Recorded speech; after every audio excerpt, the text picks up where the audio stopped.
Okay class, last time देखो हम लोगों ने जो किया था परमुटेशन वर्ड्स का, ठीक है। उसमें देखो एक चीज़ आप नोट करो, उसमें एक ही वर्ड था।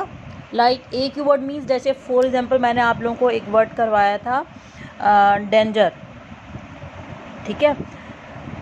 ये वर्ड मैंने आपको करवाया था और इसकी परमुटेशन से क्वेश्चन मैंने सॉल्व किया था।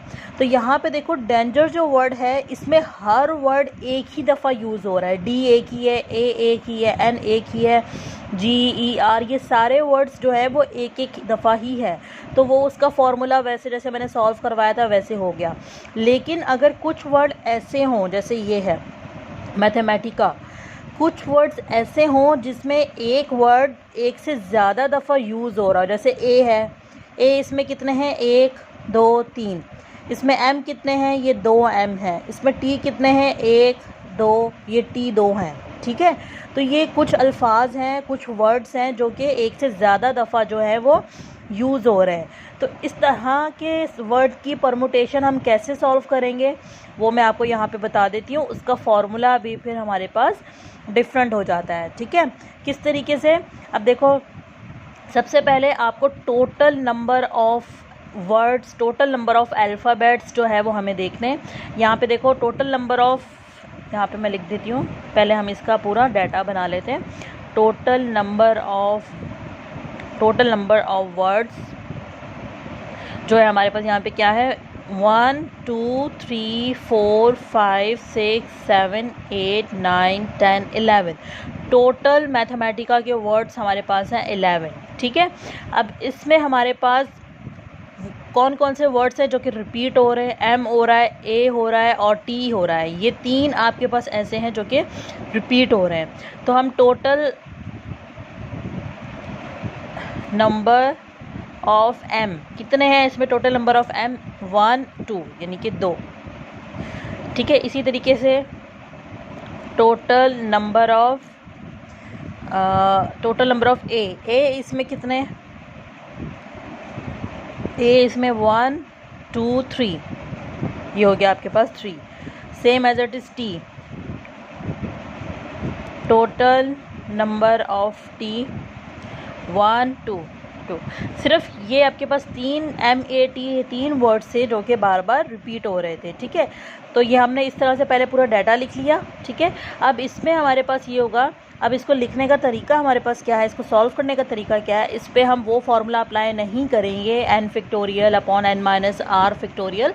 यहाँ पे फिर ये हो जाएगा कि आपके पास फार्मूला हमारे पास ये हो जाएगा, इसमें फिर हम यहाँ पे लिखेंगे number of words is equal to, total number of words क्या थे 11, तो ये आपके पास हो जाएगा 11 फैक्टोरियल, ठीक है, डिवाइडेड बाय जो रिपीटेड हो रहे हैं वो उन सब के फैक्टोरियल हम डिवाइड फॉर्म में ले लेंगे।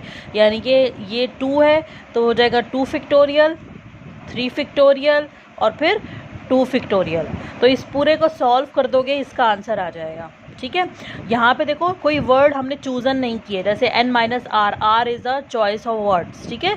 तो यहाँ पे कोई चॉइस नहीं है, टोटल पूरे आपका जो अल्फ़ाबेट है मैथमेटिका, इसको आपने सॉल्व करना है, इसको आपने फॉर्म करना है, इसके वेज देखने हैं। तो सबसे पहले total number of words is 11, फिर उसमें आपने देखना है कोई वर्ड रिपीट तो नहीं हो रहा, रिपीट हो रहा है एम, तो कितनी दफ़ा, ए कितनी दफ़ा, टी कितनी दफ़ा, ये लिखने के बाद टोटल नंबर ऑफ वर्ड्स, उसका ऊपर ऑफ फैक्टोरियल, उसके बाद डिवाइड में जो रिपीट हो रहे हैं उनके फैक्टोरियल, ठीक है। तो ये पूरा सॉल्व कर लोगे आप तो आंसर आ जाएगा।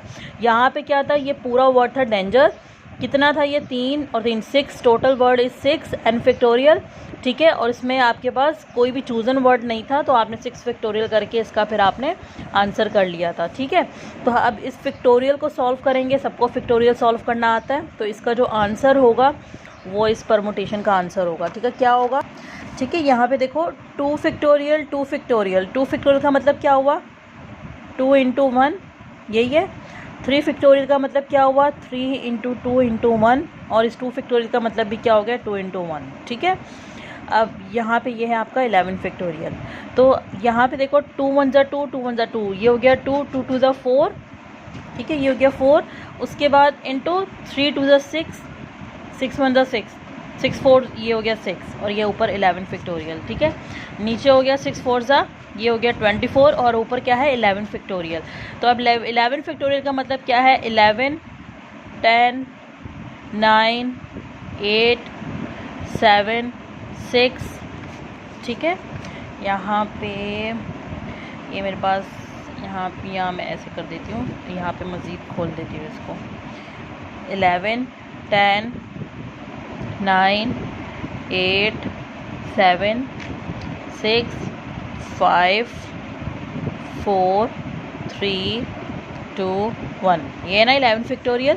और नीचे क्या है 24। ऊपर आपके पास 24 कहाँ बनता है, 4 3 ज़ा 12, 12 2 ज़ा 24, मीन्स ये पूरा ख़त्म 24 से। तो ये पूरा, इस पूरे को जब आप सॉल्व कर लोगे, कैलकुलेटर से सॉल्व कर लेना, तो जो सॉल्व होके आंसर आएगा वो इस वर्ड नंबर ऑफ वर्ड्स होगा, ठीक है। आगे आप ये इसको मज़ीद सॉल्व कर लेना।